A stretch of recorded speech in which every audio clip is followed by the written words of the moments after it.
To Nikhil sir class.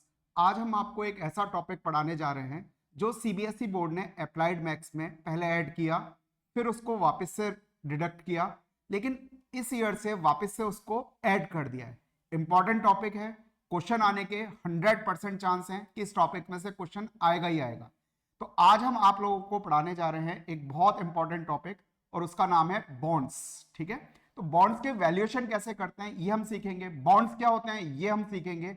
तो ये आप लोगों के लिए बहुत ही इंपॉर्टेंट चैप्टर है और बहुत ही इंटरेस्टिंग चैप्टर है, रियल लाइफ से रिलेटेड चैप्टर है। ठीक है बेटा, सबसे पहले हम ये समझेंगे कि बॉन्ड्स हैं क्या चीज। ठीक है ना, क्या होता है बॉन्ड्स, बॉन्ड्स को इशू कौन करता है, इसे खरीद कौन सकता है। ठीक है, ये सारी चीजें हम इस क्लास में सबसे पहले डिस्कस करेंगे। तो बॉन्ड्स क्या हैं? बॉन्ड्स आर लॉन्ग टर्म डेब्ट सिक्योरिटीज इश्यूड बाय कंपनीज और गवर्नमेंट। ठीक है, इसको कंपनीज भी इशू कर सकती हैं और गवर्नमेंट भी इशू कर सकती है। ठीक है ना, तो गवर्नमेंट तो इशू कर ही सकती है और डिफरेंट कंपनीज भी इशू कर सकती है अंडर सेबी गाइडलाइंस। सेबी की जो गाइडलाइंस हैं उसके अंडर इसको डिफरेंट कंपनीज भी इशू कर सकती हैं। ठीक है, यदि हम सिंपल लैंग्वेज में देखें तो a bond is a loan, ये एक लोन है। ठीक है ना, जो कंपनीज और गवर्नमेंट पब्लिक से ले रही हैं। कंपनीज और गवर्नमेंट को अपनी कंपनी या गवर्नमेंट को अपनी गवर्नमेंट चलाने के लिए बहुत सारे पैसों की रिक्वायरमेंट होती है, तो उन पैसों की रिक्वायरमेंट को वो किस तरीके से पूरा करें, तो वो लोगों से क्या करती है, उधार लेती है, लोन लेती है। उस लोन को ही हम क्या कह रहे हैं, बॉन्ड कह रहे हैं। ठीक है ना, अब लोग बाग उसको कंपनी को या गवर्नमेंट को उधार देंगे, ठीक है ना, पैसा देंगे तो ऐसे तो दे नहीं देंगे फ्री में। ठीक है ना, वो ये चाहेंगे कि उनको इससे रिटर्न भी मिले। तो गवर्नमेंट या कंपनीज जो भी बॉन्ड इशू करती है वो पब्लिक को क्या करती है, कुछ रिटर्न देती है, फिक्स रिटर्न देती है, और उसके बेसिस पर पब्लिक डिसाइड कर सकती है, लोग बाग डिसाइड कर सकते हैं कि उन्हें उस बॉन्ड को परचेज करना है या नहीं करना। ठीक है, ये कोई कंपलसरी नहीं होता, लोगों की चॉइस पर डिपेंड है, वो चाहे तो बॉन्ड परचेज करें और चाहे तो बॉन्ड परचेज नहीं करें। ठीक है, the principal amount paid back at maturity with interest. ठीक है ना, जो प्रिंसिपल अमाउंट है बॉन्ड का, ठीक है, वो जब उसकी मैच्योरिटी होती है, बॉन्ड की मैच्योरिटी 3 इयर्स 4 इयर्स 5 इयर्स ये पहले से फिक्स्ड होती है और मैच्योरिटी डेट पर ही आपको पैसा मिलता है। बॉन्ड्स में आप बीच में पैसा नहीं निकाल सकते। ठीक है ना, ये एक इसका कॉन्स्टेंट हो गया कि आप इसमें जब चाहे पैसा नहीं निकाल सकते। जब बॉन्ड मैच्योर होगा, जितने भी ईयर का बॉन्ड है उसकी लिमिट पहले से डिसाइड होती है, तो जो मैच्योरिटी डेट है उसी पर बॉन्ड का पैसा आपको मिलेगा। अब बॉन्ड का प्रोसेस क्या होता है ये हम थोड़ा सा समझ लेते हैं। ठीक है ना, सबसे पहले बॉन्ड ऑर्गेनाइजेशन होगा, बॉन्ड्स की रूल्स क्या है, ठीक है ना, बॉन्ड कितने का है, कितने ईयर का है, ये सारी चीजें डिसाइड होंगी। ठीक है, अब उसके बाद बॉन्ड को क्या करेगा, इन्वेस्टर परचेज करेगा, पब्लिक परचेज करेगी उस बॉन्ड को, या कोई भी इन्वेस्टर है, ठीक है, वो क्या करेगा, उसको परचेज करेगा। अब परचेज करेगा तो उसके बाद जो भी परचेज किया है उसके बाद 2 तरीके के पेमेंट मिलते हैं। एक तो कूपन पेमेंट मिलता है, ठीक है, कूपन पेमेंट को हम कहते हैं इंटरेस्ट, मतलब आपको एक तो इंटरेस्ट मिलेगा और एक बॉन्ड की वैल्यू मिलेगी। पैसा ही पैसा होगा। ठीक है, तो वो सारी चीजें अपने को मिलती हैं। कूपन पेमेंट जो है वो आपको एवरी ईयर, एवरी क्वार्टरली या हाफ ईयर या फिर मंथली बेसिस पर मिल सकता है। वो टर्म्स पहले से डिसाइड होती हैं, उसके बेसिस पर मिलता है। ठीक है ना, और मैच्योरिटी डेट पर जब मैच्योर हो रहा है बॉन्ड तो आपको क्या मिलेगा, उसका पेमेंट मिल जाएगा। ठीक है ना, जो फाइनल पेमेंट है वो मिल जाएगा। ठीक है, प्रिंसिपल अमाउंट आपको मिल जाएगा। अब हम बॉन्ड को इस तरीके से भी समझ सकते हैं। ठीक है ना, सबसे पहले जो लेंडर है, ठीक है ना, वो क्या करेगा, बॉन्ड को परचेज करेगा। परचेज करने के बाद, ठीक है ना, लैंडी से क्या करेगा, परचेज करेगा। और लैंडी क्या होते हैं अपने पास, कोई फर्म या गवर्नमेंट होती है, ये अपन डिस्कस कर चुके हैं। ठीक है ना, अब जिसने भी परचेज किया उसको रिटर्न चाहिए, तो गवर्नमेंट क्या करती है बेटा, एक तो उसको इंटरेस्ट पे करती है। इस इंटरेस्ट को ही हम क्या कहते हैं, कूपन पेमेंट कहते हैं। क्या कहते हैं बेटा, कूपन पेमेंट। एक तो एवरी ईयर, या ये हाफ ईयरली भी हो सकता है, क्वार्टरली भी और मंथली भी, ये पेमेंट आपको मिलेगा। ठीक है ना, और इसके बाद क्या होगा, जितने का बॉन्ड है, मतलब जो प्रिंसिपल वैल्यू है, यदि गवर्नमेंट ने कहा कि हम 5 लाख का बॉन्ड इश्यू कर रहे हैं, ठीक है ना, तो जो 5 लाख है वो भी आपको क्या मिलेंगे, पैसे मिल जाएंगे, इंटरेस्ट मिलेगा और आपका जो प्रिंसिपल अमाउंट है वो भी मिलेगा, प्रिंसिपल अमाउंट ऑफ बॉन्ड। ठीक है, उसको हम फेस वैल्यू कहते हैं बॉन्ड की, वो भी आपको मिलेगी। अब ये सारी टर्मिनोलॉजीज हम डिस्कस करेंगे धीरे धीरे। ठीक है, तो आपको दो चीज मिली, bond principal and bond interest, ठीक है ना, ये दो चीजें आपको मिल रही हैं, ये हमें अभी तक समझ में आया। अब सबसे इंपॉर्टेंट चीज ये आती है कि लोग बाग बॉन्ड खरीदेंगे क्यों, ठीक है ना, भाई फायदा होगा तो ही तो हम खरीदेंगे, अदरवाइज हम बॉन्ड खरीदेंगे क्यों। तो बॉन्ड का हम सिंपल लैंग्वेज में यदि प्रोसेस समझें तो जैसे गवर्नमेंट ने बॉन्ड इशू किए, 1 लाख रुपए का बॉन्ड इशू किया और उसकी टाइम लिमिट मैच्योरिटी डेट रखी आफ्टर 3 इयर्स, मतलब 3 ईयर का बॉन्ड 1 लाख रुपीस का, ठीक है, ये आ गया हमारे पास। अब जो भी पब्लिक होगी, जो भी इन्वेस्टर होगा, उसको क्या बेनिफिट होगा इससे, ठीक है। तो इन्वेस्टर को क्या क्या चीजें मिलेंगी, एक तो उसको एवरी ईयर इंटरेस्ट मिलेगा, ठीक है ना, उसका एक फिक्स्ड इंटरेस्ट रेट होता है, ठीक है ना, जिसको हम कूपन रेट भी कहते हैं, ठीक है, वो इंटरेस्ट मिलेगा। और इंटरेस्ट मिलने के बाद आफ्टर 3 इयर्स जब बॉन्ड मैच्योर हो जाएगा तो बॉन्ड का प्राइस क्या रखा था अपन ने, प्रिंसिपल वैल्यू क्या रखी थी, 1 लाख रुपीस, प्रिंसिपल वैल्यू कह सकते हैं, फेस वैल्यू कह सकते हैं, 1 लाख रुपीस हमने फेस वैल्यू रखी थी, तो वो 1 लाख रुपीस भी आपको मिल जाएंगे, ठीक है। तो यही चीज है कि कोई भी लोग बॉन्ड खरीदेगा क्यों, कंपनीज पेज एंड इंटरेस्ट, तो कंपनीज क्या कर रही हैं, एक तो इंटरेस्ट पे कर रही हैं फिक्स्ड इंटरवल पर, और हमने डिस्कस कर चुके हैं ये एनुअली, सेमी एनुअली, क्वार्टरली या मंथली, कैसे भी इंटरेस्ट हो सकता है, ठीक है ना। ऑन द फेस वैल्यू, ये फेस वैल्यू को भी अपन डिस्कस करते हैं वापस से, to the investor at fixed rate called coupon rate, ठीक है ना, तो कूपन रेट पर ये आपको मिलेगा, ठीक है ना, एक फिक्स रेट पर इंटरेस्ट मिलता है, उसको हम क्या कहते हैं, जिस फिक्स रेट पर इंटरेस्ट मिलता है उसको हम कूपन रेट कहते हैं, और जो अमाउंट मिलता है उसको हम कूपन अमाउंट कहते हैं या फिर इंटरेस्ट अमाउंट कहते हैं, ठीक है ना। तो ये एक तो अपने पास क्या हो गया, कूपन रेट पर मिलेगा, and also repay the principal amount, principal amount को हम फेस वैल्यू कहते हैं, और ये कब मिलेगा हमें, जब हमारा बॉन्ड मैच्योर हो जाएगा। 3 ईयर का बॉन्ड है तो 3 इयर्स बाद मिलेंगे, 5 ईयर यदि उसकी पीरियड है तो 5 इयर्स के बाद मिलेंगे, ठीक है। अब इसमें जो टर्मिनोलॉजीज आई हैं, ठीक है ना, वो हम डिस्कस करते हैं एक करके। सबसे पहले अपने पास आया है फेस वैल्यू, फेस वैल्यू क्या है भाई, ठीक है, फेस वैल्यू को हम पार वैल्यू भी कहते हैं भाई, ये देखो ध्यान से, फेस वैल्यू या फिर पार वैल्यू, ठीक है, बॉन्ड एट पार भी बोलते हैं हम फेस वैल्यू के लिए, is the fixed amount that issuer promises to pay the bond holder. ये एक फिक्स वैल्यू होती है, जो भी इशू कर रहा है बॉन्ड को, वो बॉन्ड होल्डर को प्रॉमिस करता है कि आपको ये अमाउंट दूंगा। यदि किसी कंपनी ने बॉन्ड इशू किया 5 लाख रुपीस का 5 ईयर का, इसका मतलब क्या है, 5 साल बाद वो आपको 5 लाख रुपए देगा, ठीक है। तो जो 5 लाख रुपए 5 लाख रुपीस है, यही हमारी क्या है, फेस वैल्यू। फेस वैल्यू को हम प्रिंसिपल अमाउंट भी कह सकते हैं, ठीक है, फेस वैल्यू या फिर प्रिंसिपल अमाउंट, ठीक है। अब जिसने भी बॉन्ड इशू किया, ये उसकी जिम्मेदारी हो गई कि वो आपको 5 लाख रुपीस दे, चाहे मार्केट अप हो रहा हो चाहे डाउन हो रहा हो, ठीक है, चाहे दुनिया इधर की उधर हो जाए, लेकिन आपको वो पैसा वो देगा ही देगा। क्लियर है, समझ में आ रहा है, ठीक है। यानी अपने पास क्या हो गया, एक तरीके से सिक्योर हो गया, अपने पास जो शेयर में इन्वेस्ट करते हैं, या फिर हम गोल्ड में इन्वेस्ट करें, सिल्वर में करें, या फिर हम म्यूचुअल फंड्स में करें, वो सिक्योर नहीं है, ठीक है, उसके प्राइस ऊपर नीचे हो सकते हैं, उसके अकॉर्डिंगली आपको या तो प्रॉफिट होगा या फिर क्या होगा, लॉस होगा। लेकिन बॉन्ड क्या है, एक सिक्योर्ड इन्वेस्टमेंट है। 5 लाख रुपीस का बॉन्ड है तो आपको 5 लाख रुपीस ही मिलेंगे, इससे एक पैसा कम भी नहीं मिलेगा और ज्यादा भी नहीं मिलेगा, ठीक है ना, समझ में आया बेटा। एक फिक्स्ड यदि आपको रिटर्न चाहिए तो या तो आपके पास एक ऑप्शन एफडी का है और दूसरा ऑप्शन क्या है, बॉन्ड्स का है, ठीक है।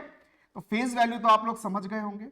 कूपन रेट, कूपन रेट अभी हमने डिस्कस किया कि अपने पास जो भी बॉन्ड इशू कर रहा है वो आपको इंटरेस्ट देगा, क्वार्टरली, हाफ ईयरली, मंथली, कैसे भी दे सकता है, ईयरली भी दे सकते हैं, ठीक है ना, वो पहले से फिक्स्ड होता है, बॉन्ड्स की टर्म्स और कंडीशन में ये होता है, पहले से फिक्स होता है, ठीक है। तो ये फिक्स्ड रेट है जिस पर आपको क्या मिलेगा, इंटरेस्ट मिलेगा, इंटरेस्ट पे होगा, ठीक है ना। फिर एक टर्म और आती है हमारे पास कैश फ्लो। कैश फ्लो मतलब आपको कैश धीरे धीरे मिल रहा है, एकदम से पैसा नहीं मिल रहा।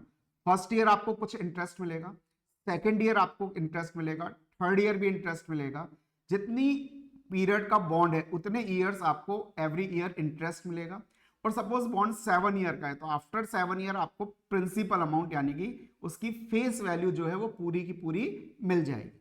और उसके बीच में पीरियड में एवरी ईयर या एवरी क्वार्टर जैसा भी डिसाइड हुआ है आपको क्या मिलेगा बेटा, इंटरेस्ट मिलेगा। उस इंटरेस्ट को हम क्या कहते हैं, कूपन पेमेंट कहते हैं। तो दो तरीके के पेमेंट मिलते हैं, एक तो कूपन पेमेंट और एक प्रिंसिपल अमाउंट यानी फेस पेमेंट या फेस वैल्यू, ठीक है। इन दोनों को कंबाइंडली हम क्या कहते हैं, कैश फ्लो कहते हैं। क्या कहते हैं बेटा, कैश फ्लो। ठीक है भाई, यहां तक समझ में आ रहा है। अब हमारे पास आता है बॉन्ड वैल्यूएशन, ठीक है ना। सबसे पहले क्या आ रहा है हमारे पास, बॉन्ड वैल्यूएशन। हम बॉन्ड तो समझ गए कि बॉन्ड है क्या। अब उस बॉन्ड की वैल्यू क्या है, वैल्यू का मतलब क्या है, यदि आपको किसी कंपनी ने कहा कि भैया 1 लाख रुपीस का 3 इयर्स का बॉन्ड है, तो वो आपको क्या पे कर रहा है, 1 लाख रुपीस पे कर रहा है, प्लस एवरी ईयर इंटरेस्ट पे कर रहा है, ठीक है। ये दो चीजें पे कर रहा है। अब आज की डेट में आप उस बॉन्ड को किस रेट पर परचेज करना चाहेंगे, मतलब आज की डेट में उस बॉन्ड की वैल्यू क्या है, ठीक है। तो आप कुछ पेमेंट कर रहे हैं, 1 लाख रुपए का बॉन्ड है, तो आप कितना पेमेंट करें आज की डेट में कि आप अपने रिटर्न गोल को अचीव कर सकें। यदि 5 लाख रुपए का बॉन्ड है, ठीक है, और आज की डेट में आपसे कोई मांगे कि भैया इस बॉन्ड के 7 लाख रुपए दे दो और हम आपको 5 साल बाद 5 लाख रुपए देंगे और थोड़ा बहुत इंटरेस्ट भी देंगे, तो क्या आप बॉन्ड को परचेज करोगे क्या, नहीं भैया तो घाटे का सौदा है, क्यों करेंगे हम, ठीक है ना। तो यदि हमें 5 लाख से कम बॉन्ड मिल रहा है या फिर हमें 5 लाख से ज्यादा भी हो सकती है बॉन्ड की वैल्यू, डिपेंड करता है इंटरेस्ट किस रेट से दे रहे हैं। यदि वो 20% इंटरेस्ट दे रहे हैं तो हम इंटरेस्ट में बहुत कमा लेंगे, ठीक है ना। तो वो डिपेंड करता है कि हमारे पास कूपन रेट यानी कि इंटरेस्ट रेट क्या है, ठीक है ना, और हम किस रेट से रिटर्न चाहते हैं, मतलब डिस्काउंट रेट, या फिर इसको कहते हैं हम yield to maturity, YTM, yield to maturity. Yield to maturity क्या है, इस पर डिपेंड करता है कि हमारे पास उस बॉन्ड की आज की डेट में प्रेजेंट टाइम में क्या वैल्यू होगी, जिस रेट पर हम बॉन्ड को परचेज करना चाहेंगे।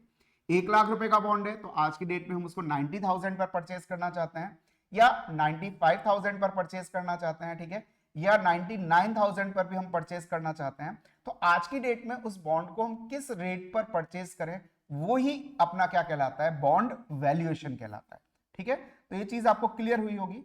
चलो एक बार हम इसको और डेफिनेशन डिस्कस कर लेते हैं। Bond valuation is the method used to calculate fair market price of bond, या फिर इसको हम प्रेजेंट वैल्यू ऑफ बॉन्ड भी कह देते हैं। फेयर मार्केट प्राइस क्वेश्चन में आपसे पूछ सकते हैं, या क्वेश्चन में ये भी पूछ सकते हैं प्रेजेंट वैल्यू ऑफ बॉन्ड बताइए, ठीक है। This is done by determining the present value of its expected future cash flows. जो हमारे पास फ्यूचर कैश फ्लोज हैं, फ्यूचर कैश फ्लोज अभी हमने डिस्कस किया, एक तो कूपन पेमेंट यानी interest amount and principal amount यानी कि अपने पास फेस वैल्यू, ये दोनों हमारे पास फ्यूचर कैश फ्लो हैं। लेकिन ये तो फ्यूचर में मिल रहे हैं, आज की डेट में उसकी वैल्यू क्या है, इसकी प्रेजेंट वैल्यू क्या है। ये जो हम प्रेजेंट वैल्यू कैलकुलेट करते हैं फ्यूचर कैश फ्लोज के, इसी को हम क्या कहते हैं, बॉन्ड वैल्यूएशन कहते हैं भाई, ठीक है ना। क्या कहेंगे हम, बॉन्ड वैल्यूएशन। तो हमारे पास जो फ्यूचर में कैश फ्लो हमें मिल रहा है उसकी आज की डेट में वैल्यू क्या है, एक डेफिनेट रिटर्न वैल्यू पर, डिस्काउंट रेट पर, YTM पर, ठीक है ना, उसे ही हम क्या कहते हैं, बॉन्ड वैल्यूएशन कहते हैं। तो फ्यूचर कैश फ्लो हमने यहां डिस्कस कर रखा है, हम डिस्कस कर चुके हैं। फ्यूचर कैश फ्लो में दो चीजें होती हैं, एक तो अपने पास कूपन पेमेंट होगा, ठीक है ना, एक तो हमारे पास क्या होगा बेटा, कूपन पेमेंट होगा। दूसरा क्या होगा, कूपन पेमेंट को हम इंटरेस्ट पेमेंट भी कह रहे हैं, इंटरेस्ट अमाउंट। दूसरा क्या होगा, प्रिंसिपल अमाउंट यानी कि face value. The value of bond is obtained by discounting the bond's expected cash flow, ठीक है, to the present using an appropriate rate called discount rate, ठीक है ना। The value of bond is obtained by discounting, ये discounting मतलब हमें present value calculate करनी है। क्या कैलकुलेट करनी है, प्रेजेंट वैल्यू। जिस रेट पर हम प्रेजेंट वैल्यू कैलकुलेट कर रहे हैं उसे हम डिस्काउंट रेट कहते हैं, और इस प्रोसेस को हम क्या कहते हैं, डिस्काउंटिंग कहते हैं, ठीक है ना। Appropriate rate called discount rate. Discount rate का एक दूसरा नाम भी है, आपको बताया था भाई, ठीक है, अभी थोड़ी देर पहले। इसे हम क्या कहते हैं, YTM,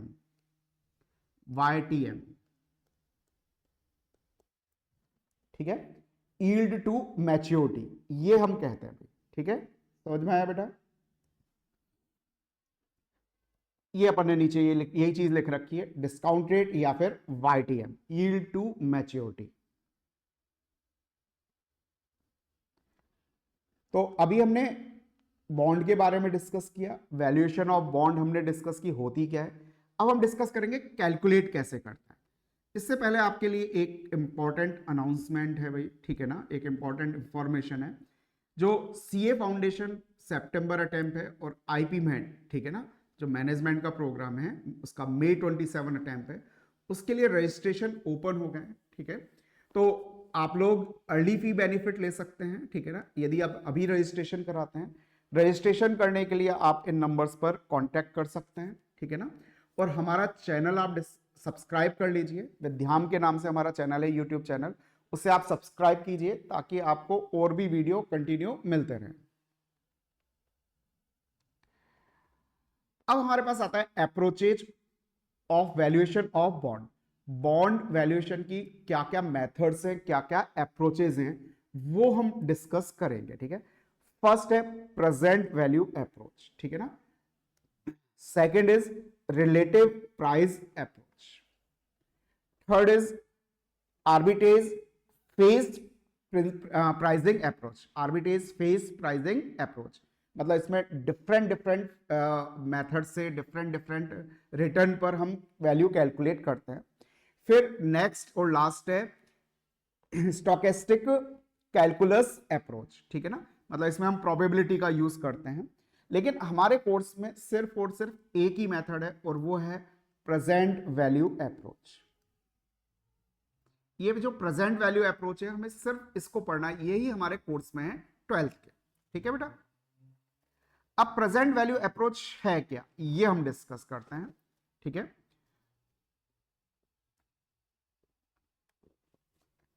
in this approach the bond valuation we follow 3 step, 3 step होती हैं। स्टेप 1 क्या है, estimate all the cash flow, ठीक है ना, जो भी कैश फ्लो है उसको एस्टिमेट करना, यही हमारा फर्स्ट अपने पास अप्रोच है, ठीक है ना।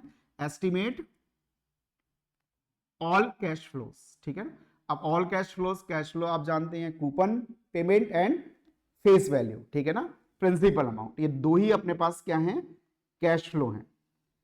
ऑब्टेन डिस्काउंट रेट और वाईटीएम। अब आपको ये भी डिसाइड करना पड़ेगा कि आपके पास डिस्काउंट रेट क्या है, यानी कि वाईटीएम क्या है, किस रेट से आप रिटर्न चाहते हैं, ठीक है ना, वो आपको डिसाइड करना पड़ेगा। उसी को हम डिस्काउंट रेट कह रहे हैं या फिर यील्ड टू मैच्योरिटी कह रहे हैं। और जो ये प्रोसेस है डिस्काउंट कैलकुलेट करने का, उस प्रोसेस को हम डिस्काउंटिंग कहते हैं, ठीक है ना।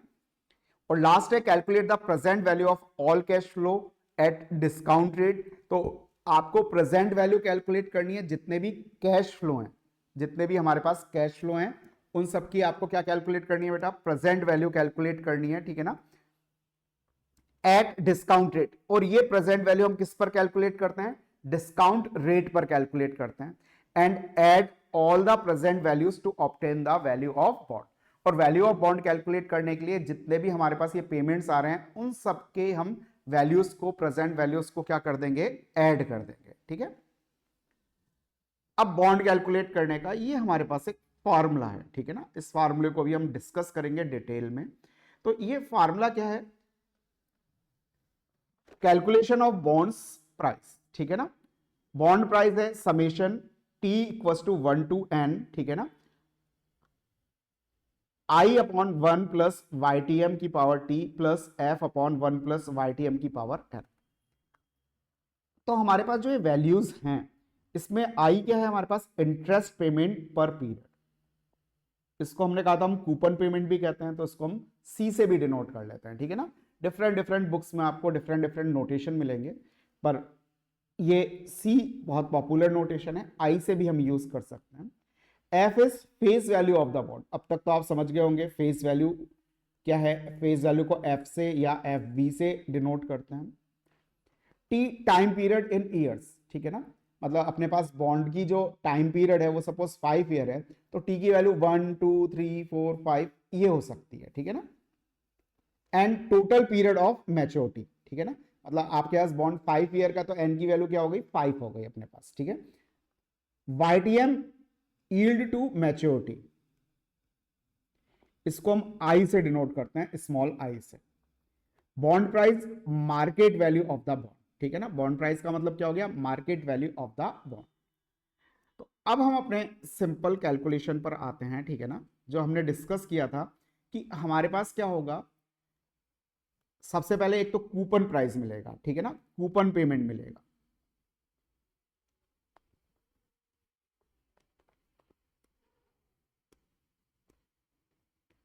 कूपन पेमेंट,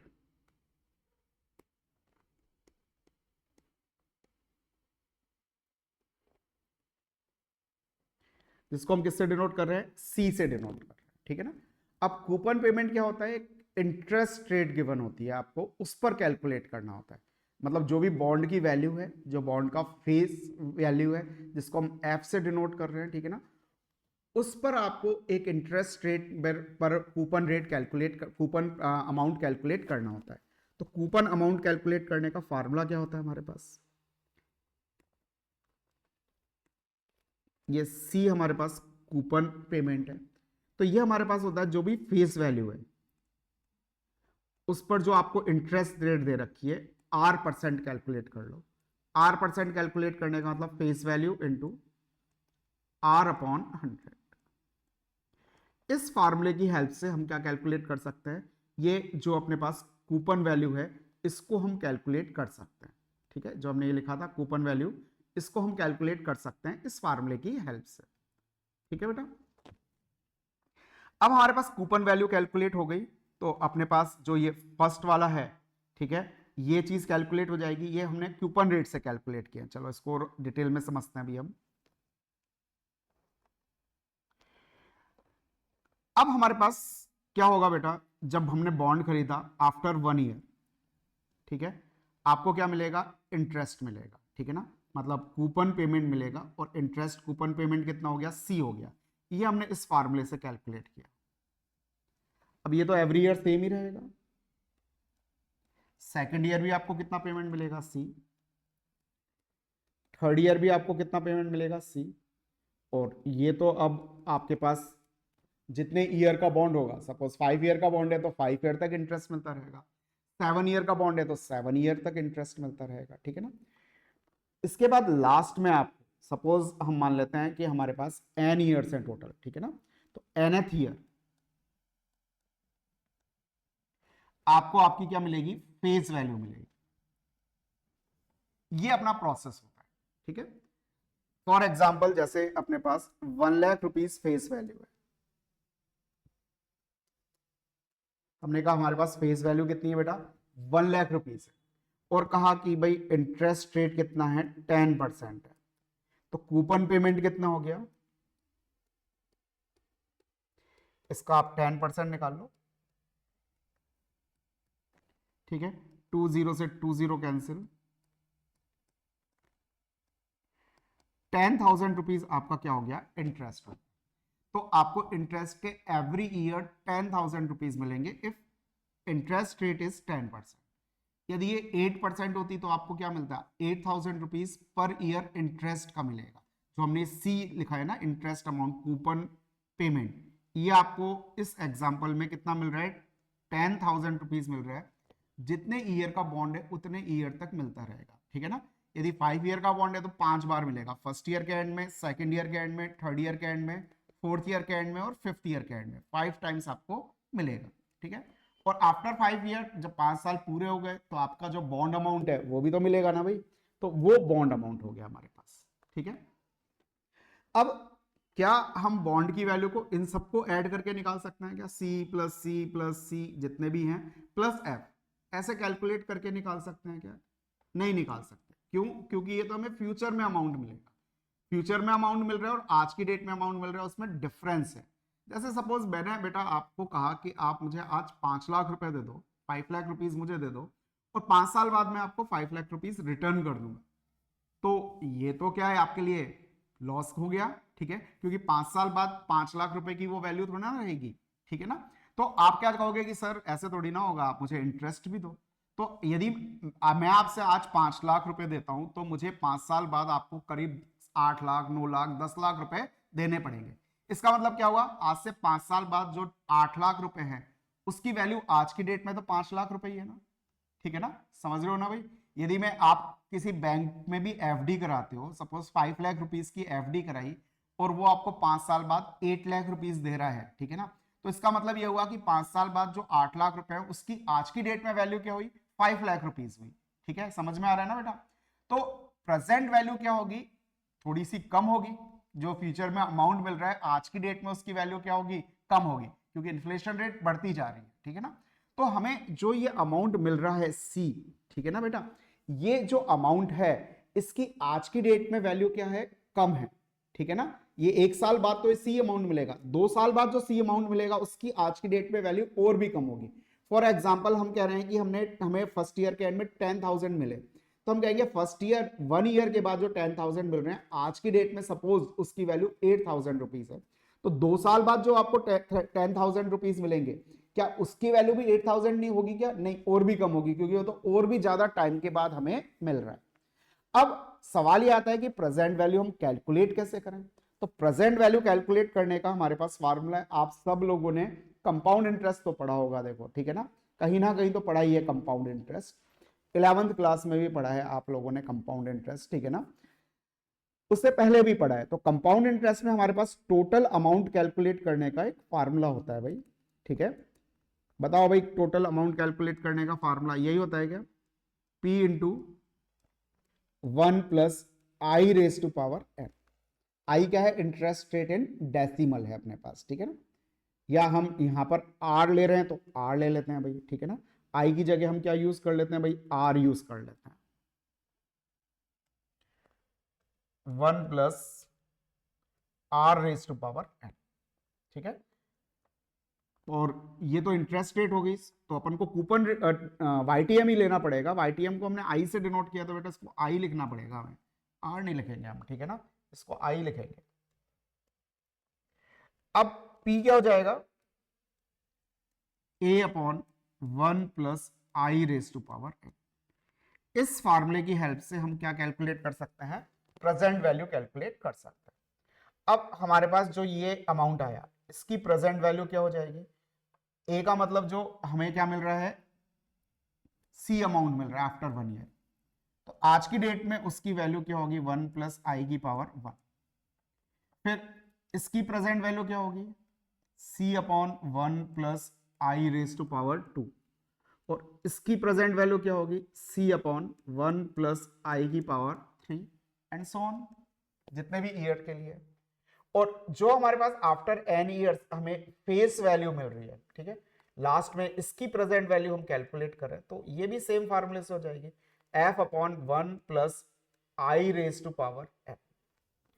तो हमें जो ये अमाउंट मिल रहा है, ये सारे अमाउंट को हम कूपन अमाउंट कह रहे हैं, इस अमाउंट को हम क्या कह रहे हैं, प्रिंसिपल अमाउंट कह रहे हैं, ठीक है ना। ये हमारे पास जो मिल रहा है इसकी हमने प्रेजेंट वैल्यू कैलकुलेट कर ली इन सब की, ठीक है, तो प्रेजेंट वैल्यू ये आ गई। अब यदि हम इन सबको ऐड करेंगे तो हमारे पास वैल्यूएशन ऑफ बॉन्ड आ जाएगा,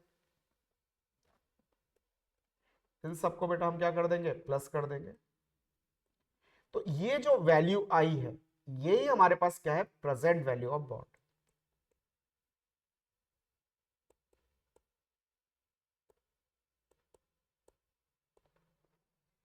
समझ गए भाई, present value of bond. Clear है भाई, किसी को कोई डाउट इसमें,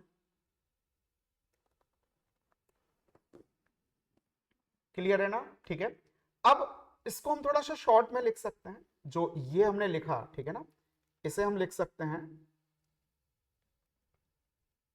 C अपॉन 1 प्लस आई, ये जो टाइम है हम इसको T से डिनोट कर रहे हैं, और हम कह रहे हैं ये क्या है, समेशन, T की वैल्यू वेरी कर रही है 1 से लेकर n तक, ठीक है। समेशन का मतलब क्या होता है, सम होता है, ये जो सम हो रहा है इसको हमने एक ही बार में लिख दिया, ठीक है, शॉर्ट फॉर्म में लिख दिया। अब अपने पास T की वैल्यू 1 पुट करेंगे तो ये वाली वैल्यू आ जाएगी, T की वैल्यू हम यदि 2 पुट करेंगे तो ये वाली वैल्यू आ जाएगी, T की वैल्यू 3 पुट करेंगे तो ये वैल्यू आ जाएगी, एंड सो ऑन, ठीक है ना। प्लस इसके अलावा हमारे पास क्या है भाई, जो हमें फेस वैल्यू मिलनी है, ठीक है ना, फेस वैल्यू यानी प्रिंसिपल अमाउंट मिलना है हमें एंड में, उसकी भी प्रेजेंट वैल्यू, उसकी प्रेजेंट वैल्यू क्या है, f अपॉन 1 प्लस आई की पावर n। तो ये हमारे पास क्या हो गई, बॉन्ड प्राइस हो गया या प्रेजेंट वैल्यू ऑफ बॉन्ड हो गई, ठीक है ना। तो इसे हम कह सकते हैं प्रेजेंट वैल्यू ऑफ बॉन्ड। ठीक है, अलग अलग नाम से बुलाते हैं, हर क्वेश्चन में अलग अलग नाम से पूछते हैं, उसी नाम से हम आंसर दे देंगे, ठीक है ना, उसमें कोई दिक्कत नहीं है। अब आप लोगों के दिमाग में ये आया कि ये जो कैलकुलेशन है ये हमें कितनी बार करनी पड़ रही है, 1 2 3 4 7 ईयर का बॉन्ड हुआ तो 7 टाइम्स कैलकुलेशन करनी पड़ेगी। क्या इसको हम इजी कर सकते हैं क्या? बिल्कुल कर सकते हैं। यदि हम इसको इजी करें तो यहां पर आपके जीपी का फार्मूला लगेगा। देखो ये जीपी बन रही है, ज्योमेट्रिक प्रोग्रेशन, ठीक है ना, घबरा तो नहीं गई भाई ज्योमेट्रिक प्रोग्रेशन का नाम सुन के, ठीक है। हमें अप्लाई नहीं करना, हमें तो फार्मूला याद रखना है। या फिर आप लोगों ने एन्युटी पढ़ी होगी, एन्युटी में प्रेजेंट वैल्यू का फार्मूला पढ़ा है, सेम वो फार्मूला हम यहाँ अप्लाई कर सकते हैं। मतलब हम अलग अलग नहीं कैलकुलेट करके, इसको हम एक बार में ही कैलकुलेट कर सकते हैं, ठीक है। हम किसका फार्मूला अप्लाई कर सकते हैं यहाँ पर? प्रेजेंट वैल्यू का फार्मूला अप्लाई कर सकते हैं। तो अपने पास प्रेजेंट वैल्यू ऑफ बॉन्ड, ठीक है ना, या मार्केट वैल्यू ऑफ बॉन्ड, जो भी है अपन कैलकुलेट करना चाह रहे हैं, ठीक है।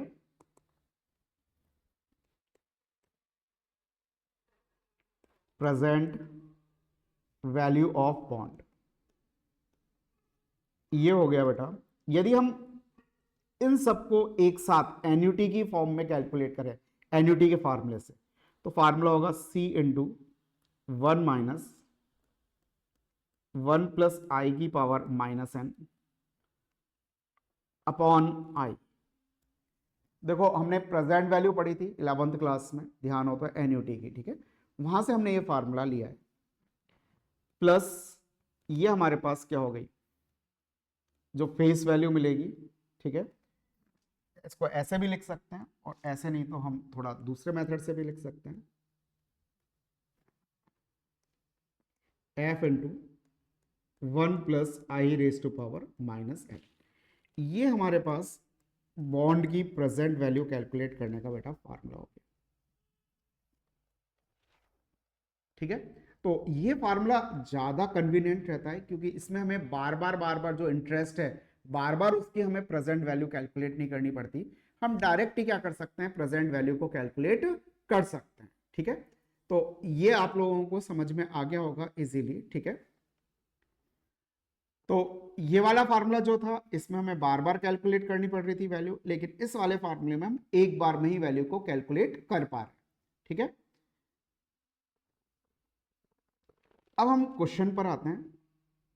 अपने पास कुछ क्वेश्चंस हैं, जैसे ये है अपने पास, a bond date mature in 5 years. तो आपको एन की वैल्यू इन्होंने दे रखी है, एन इक्वल्स टू क्या है अपने पास, 5 ईयर्स है, ठीक है ना।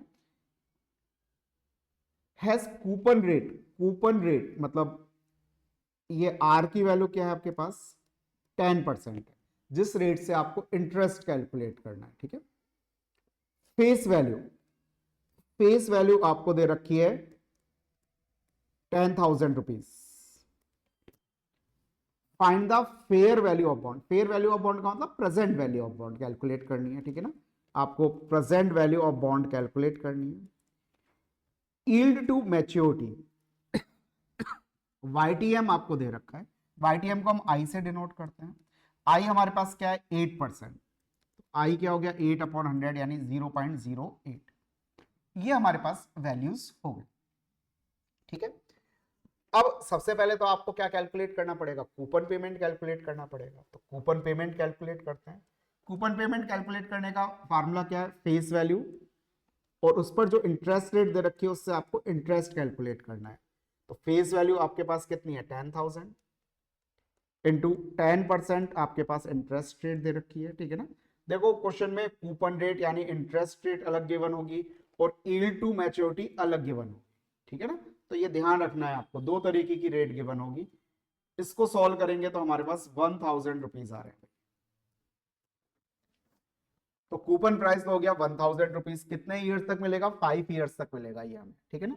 और हमारे पास जो मैच्योरिटी रेट है, ठीक है ना, मतलब मैच्योरिटी पर जो यील्ड की रेट है या डिस्काउंट रेट है, वो अपने पास है 8%, आई की वैल्यू 8% है। अब हम अपना फार्मूला वापस से लिख लेते हैं, अभी हमने लिखा था, ठीक है ना। तो फार्मूला हम वापस से लिख लेते हैं। तो हमारे पास क्या आएगा भाई, C equals to, sorry, present value equals to C into 1 minus 1 plus I raise to power minus N upon I. ये तो हो गया अपने पास जो कूपन प्राइस हमें मिल रहा है, कूपन पेमेंट मिल रहा है, उसकी प्रेजेंट वैल्यू प्लस जो हमारी फेस वैल्यू उसकी प्रेजेंट वैल्यू हम इस फार्मूले से कैलकुलेट करें। इन दोनों को ऐड कर देंगे तो हमारे पास प्रेजेंट वैल्यू या फेयर वैल्यू ऑफ बॉन्ड आ जाएगी, या मार्केट वैल्यू ऑफ बॉन्ड भी बोल सकते हैं इसको। Fair value of bond, market value of bond, present value of bond, किसी भी नाम से हम कह सकते हैं। ठीक है, ये हमें कैलकुलेट करना है बेटा। तो वैल्यूज हम यदि पुट कर दें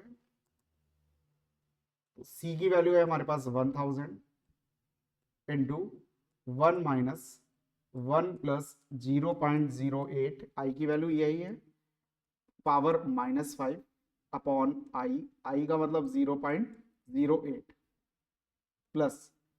ठीक है, अब आपके पास एफ कितना है 10,000 इंटू 1.1 प्लस 0.08 की पावर क्या हो गया -5। ये आपके पास वैल्यूज आ गए।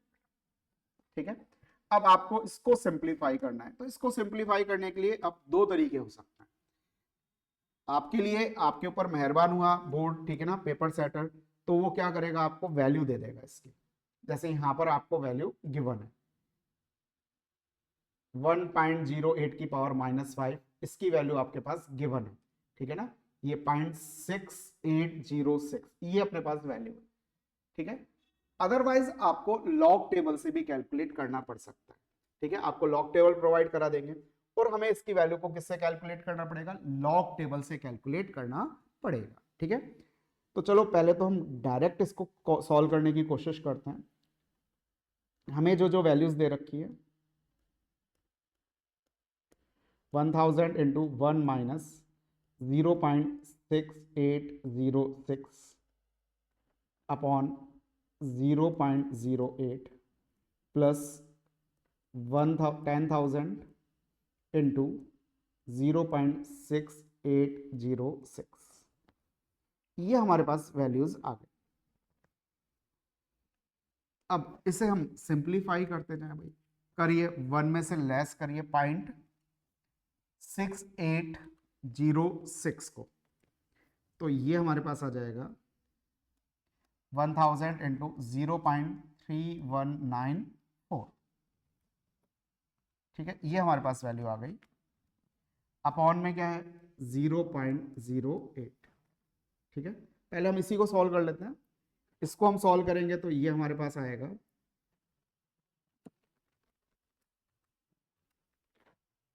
3992.5 प्लस इनको मल्टीप्लाई करेंगे तो 6806 आ जाएगा।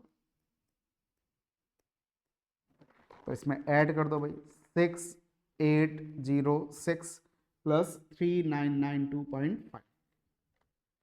तो ऐसा करने पर हमारे पास वैल्यू आ रही है 10798.5 रुपीज।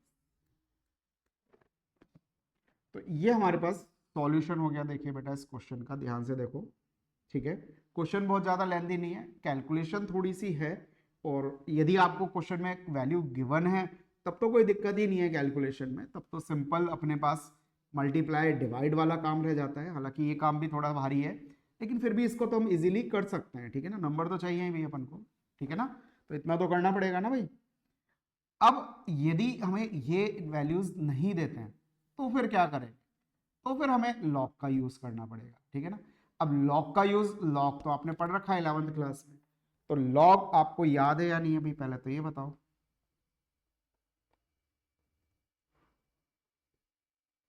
ये हमारे पास लॉग टेबल है। चलो लॉग टेबल अपन अभी डिस्कस करेंगे, उससे पहले हम लॉग की वैल्यू देखते हैं। लॉग की वैल्यू जब हम कैलकुलेट करते हैं तो दो चीजें होती हैं। ठीक है ना, जैसे हमारे पास सपोज लॉग 200 है, तो ये होगा 2.3010। ठीक है ना, तो अब हमारे पास जो ये वाला पार्ट है इंटीजर पार्ट,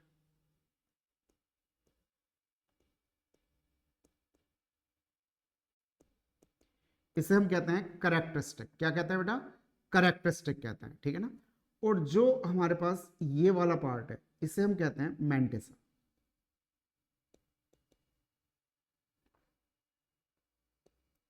ठीक है, करेक्टरिस्टिक एंड मैंटिसा। अब करेक्टरिस्टिक कैलकुलेट करने के हमारे पास रूल्स होते हैं, और मैंटिसा को हम किससे कैलकुलेट करते हैं? लॉग टेबल से। इसको कैलकुलेट करने के लिए हम लॉग टेबल यूज करते हैं।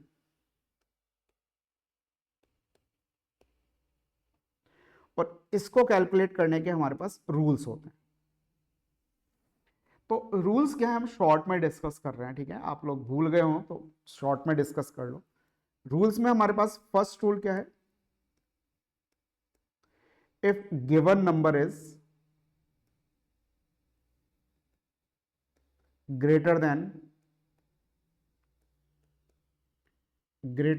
1, यदि वो ग्रेटर देन 1 है तो अपने पास जो करेक्टरिस्टिक होती है वो होती है number of digits in given number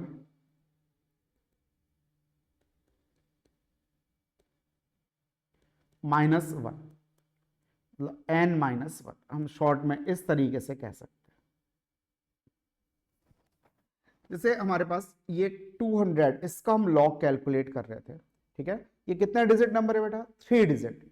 तो इसकी करेक्टरिस्टिक क्या हो जानी चाहिए भाई? 3 - 1 यानी कि 2। तो देखो करेक्टरिस्टिक 2 आ गई या नहीं आ गई अपने पास? सपोज हम कैलकुलेट कर रहे हैं लॉग 732.48। तो ये कितने डिजिट नंबर है? 3 डिजिट नंबर है, ध्यान रखना। ये डेसिमल आ गया ना, तो अपने पास करेक्टरिस्टिक क्या हो जाएगी? 3 - 1 यानी कि 2। क्लियर है भाई? ये तो समझ में आ जाएगा, ये तो कोई टफ चीज नहीं है। लॉग 5485, ये हमारे पास 4 डिजिट नंबर है, पॉइंट में वो ले लेते हैं 0.7। तो ये 4 डिजिट नंबर है, तो करेक्टरिस्टिक क्या हो जाएगी? 4 - 1 यानी कि 3। ये हमारे पास करेक्टरिस्टिक कैलकुलेट करने का फार्मूला है, सिंपल सा फार्मूला है बिल्कुल, ठीक है। मैंटिसा हम लॉग टेबल से कैलकुलेट करते हैं, वो अभी अपन सीख ही लेंगे, ठीक है ना। अब यदि हमारे पास जो नंबर है वो less than 1,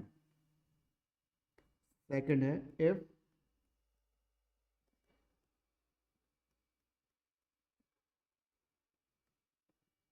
if given number is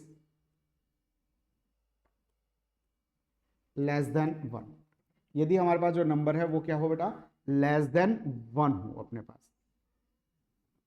उस केस में क्या होगा? ठीक है, उस केस में हमारे पास जो करेक्टरिस्टिक होती है वो क्या होती है? नेगेटिव होती है, माइनस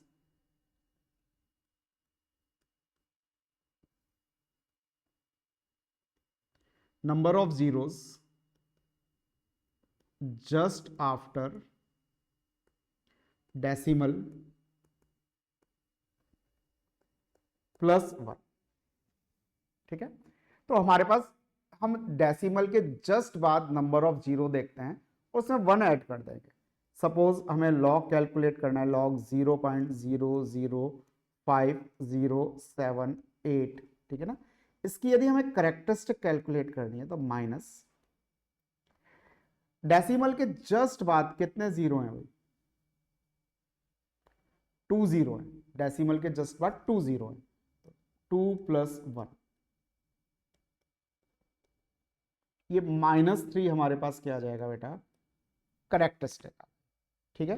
डेसिमल के जस्ट बाद नंबर ऑफ जीरो देखते हैं, इस जीरो को काउंट नहीं करेंगे क्योंकि ये जस्ट बाद नहीं है अपने पास, ठीक है।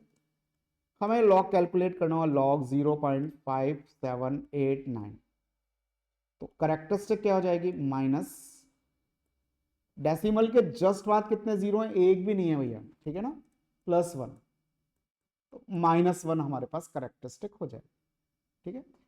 अब हमें वैल्यू कैलकुलेट करनी थी, यदि हम अपने क्वेश्चन पर आए तो हमें किसकी वैल्यू कैलकुलेट करनी थी? 1.08 की पावर -1। हमें जो कैलकुलेट करना था वो कैलकुलेट करना था 1.08 रेज टू पावर -5। इसको हमने सपोज x एज्यूम कर लिया। अब बोथ साइड हम लॉग ले लेंगे, तो लॉग x क्या हो जाएगा, लॉग 1.08 की पावर -5, और हम जानते हैं पावर बाहर आकर के क्या हो जाती है, मल्टीप्लाई हो जाती है, तो -5 लॉग 1.08 माइनस, अब हमें कैलकुलेट करना है करेक्टरिस्टिक एंड मैंटेसा। तो ये 1 डिजिट नंबर है, ठीक है, एक से बड़ा भी है, तो फार्मूला कौन सा लगेगा, n-1, यानी 1 - 1, करेक्टरिस्टिक क्या हो जाएगी, 0 हो जाएगी, तो ये करेक्टरिस्टिक तो हो गई 0। अब पॉइंट लगा दिया हमने, अब हमें मैंटेसा लिखना है।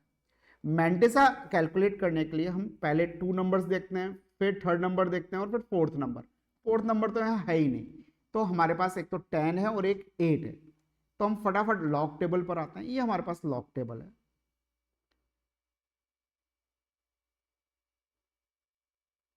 देखो भाई सबको दिख रहा है log table.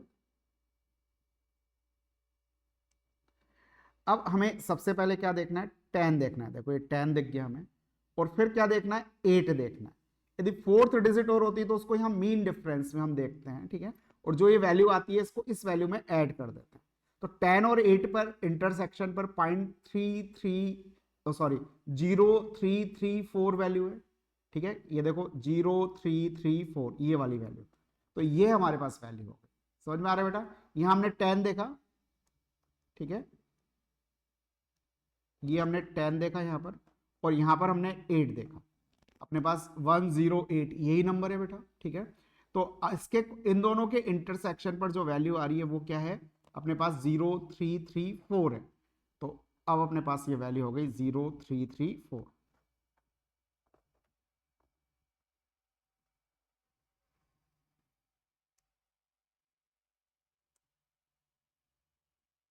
Zero three three four, तो ये हमारे पास आ गया लॉग 1.08 की वैल्यू, ठीक है ना, क्लियर है भाई।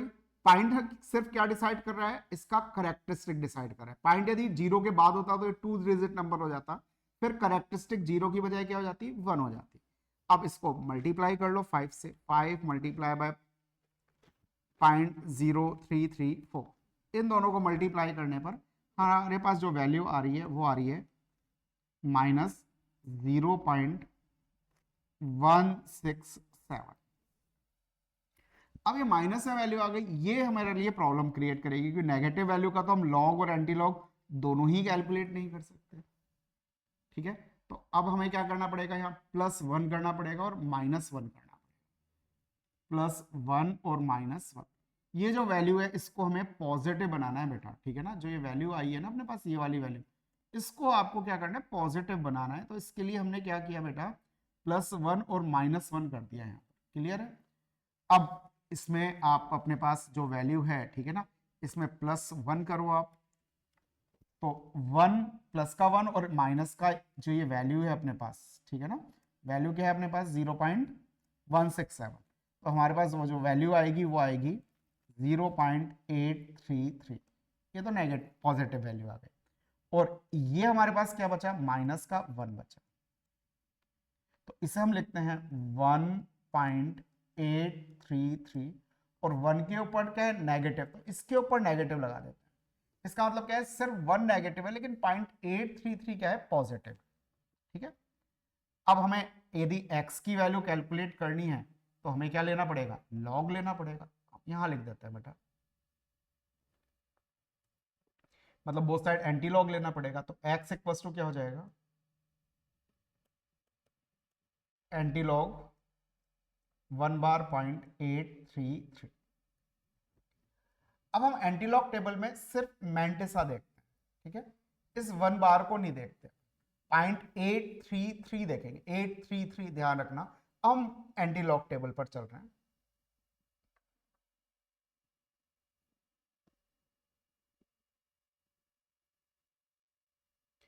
ये देखो, ये आपको एंटीलॉग टेबल सामने दिखाई दे रही है, ठीक है। हमें क्या करना है, 0.833, तो 0.83 2 डिजिट तो ये देखेंगे, और थर्ड डिजिट क्या है 3, तो 0 ये 0 हो जाएगा, ये 1 ये 2 ये 3, 6808, 6808, ठीक है। तो ये ध्यान रखना भाई, 6808।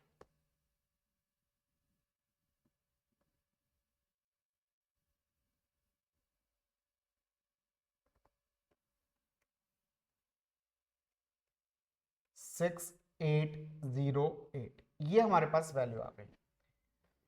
अब आपको इस मैंडेसा में डिसाइड करना है कि डेसिमल कहां लगाना है, ठीक है।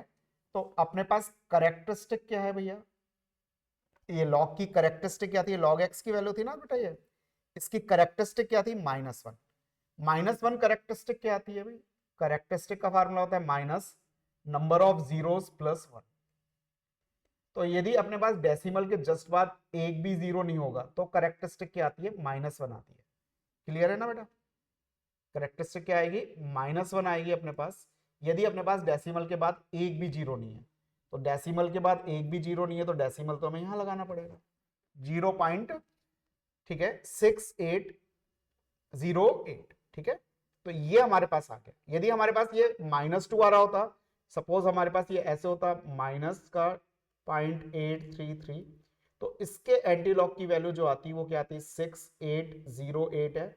लेकिन डेसिमल के बाद क्या होना चाहिए, एक जीरो होना चाहिए था, तब ये आ जाती है हमारे पास वैल्यू। लेकिन ये केस तो है ही नहीं, तो ये वैल्यू आ गई एक्स की, ठीक है। देखो अपन ने क्वेश्चन सॉल्व किया था 0.6808, और हमें क्या दे रखी थी जो क्वेश्चन में वैल्यू थी, ये रहा हमारा क्वेश्चन। हमने जो वैल्यू कैलकुलेट की वो कैलकुलेट की है 0.6808, और हमें क्या दे रखा है 0.60806। तो जब हम लॉग से कैलकुलेट करेंगे तो थोड़ा बहुत डिफरेंस आएगा, लेकिन फाइनल आंसर में बहुत ज्यादा डिफरेंस नहीं पड़ेगा, क्योंकि ये वैल्यू हमारे पास फोर्थ डिजिट पर जाकर के थोड़ा डिफरेंस दे रही है, ठीक है ना। लॉग से कैलकुलेट करेंगे, लॉग 4 डिजिट की एक्यूरेसी देता है, और जब हम कैलकुलेटर से करते हैं तो ज्यादा डिजिट की एक्यूरेसी देता है, ठीक है ना। या आप खुद भी कैलकुलेशन करें तो इन दोनों में थोड़ा सा डिफरेंस आ सकता है, वो मैं अपने पास कोई ज्यादा मायने नहीं रखता है, ठीक है। तो इस तरीके से आप लॉग से कैलकुलेट कर सकते हैं, या वैल्यू आपको डायरेक्ट दे रखी है तो आप डायरेक्ट भी कैलकुलेट कर सकते हैं। तो अब आपको वैल्यूएशन ऑफ बॉन्ड समझ में आया होगा कि किस तरीके से हमें सॉल्व करना है। क्लियर है भाई। हम दूसरे क्वेश्चन पर आते हैं। A bond has a face value of ₹10,000, mature in 4 years, coupon rate, ठीक है ना। तो आपको एक तो फेस वैल्यू दे रखी है, फेस वैल्यू 1,000 रुपीज ही है, मैच्योरिटी कितनी है, 4 years में है, ठीक है। The bond makes annual coupon payment if yield to maturity, I की वैल्यू भी कितनी है, 0.04 है, और कूपन रेट आर भी कितना है अपने पास, 4% है। Find the fair value of bond, और आपको वैल्यू भी दे रखी है इन्होंने, ठीक है। सबसे पहले आप कूपन पेमेंट कैलकुलेट करिए। कूपन पेमेंट क्या होता है, जो भी आपके पास F into R upon 100, R कितने परसेंट है भाई अपने पास, 4%, 4/100, तो ये तो 40 रुपीज आया कूपन पेमेंट, ठीक है ना। और अब वैल्यू पुट कर दो, प्रेजेंट वैल्यू ऑफ बॉन्ड, अपने पास फार्मूला क्या होता है, coupon rate into 1 minus 1 plus I 0.04 है, ठीक है, पावर माइनस एन, एन की वैल्यू भी 4 है, upon I plus face value into 1 plus 0.04 की पावर माइनस एन, एन की वैल्यू 4 है। ये हमारे पास वैल्यू आ गई। अब इसको हम सॉल्व कर सकते हैं। वैल्यू आपको क्वेश्चन में गिवन है, तब तो क्वेश्चन ज्यादा टफ नहीं रहा, और नहीं गिवन है तो आपको फिर लॉग से कैलकुलेट करना पड़ेगा भाई। 8548 अपॉन 0.04 प्लस ये 1000 इंटू, इसकी वैल्यू कितनी आ रही है, 0.8548। अब आप इसको सिंप्लीफाई कर लो भाई, ठीक है ना। 1 में से लेस करिए 0.8548, तो ये आ जाएगा 40 इंटू 0.1452 अपॉन 0.04, ठीक है। इसको आप 40 से मल्टीप्लाई कर दो और डिवाइड कर दो भैया किससे, 0.04 से। तो ये सॉल्व होके हमारे पास आ जाएगा 145.2 प्लस, और ये था हमारे पास 0.8548, इसको आप मल्टीप्लाई कर दो किससे, 1000 से, तो ये आ गया आपके पास 854.8। दोनों को ऐड कर दो भाई, तो ये अपने पास 854.8, और इन दोनों को ऐड करने पर हमारे पास आ रहा है 1000 रुपीज। ये हमारे पास हो गई प्रेजेंट वैल्यू ऑफ बॉन्ड, ठीक है, मार्केट वैल्यू ऑफ बॉन्ड हो गई, ठीक है ना, या फेयर वैल्यू ऑफ बॉन्ड, कुछ भी कह सकते हैं। तो ये हमने दो सिंपल से क्वेश्चन किए। आई थिंक ये क्वेश्चन आपको समझ में आ गए होंगे, बॉन्ड का कॉन्सेप्ट भी समझ में आ गया होगा। अब इसमें कुछ टाइप के क्वेश्चंस और बचे हैं, वो हम नेक्स्ट वीडियो में कंटिन्यू करेंगे। अब आप लोगों को यदि हमारा ये लेक्चर अच्छा लगा तो आप इस लेक्चर पर जो भी आप अपने कमेंट है, जो भी आपकी राय है वो व्यक्त करें, ठीक है ना, वो दें, और साथ ही साथ हमारे चैनल को भी सब्सक्राइब कर लें। ओके, बाय बेटा।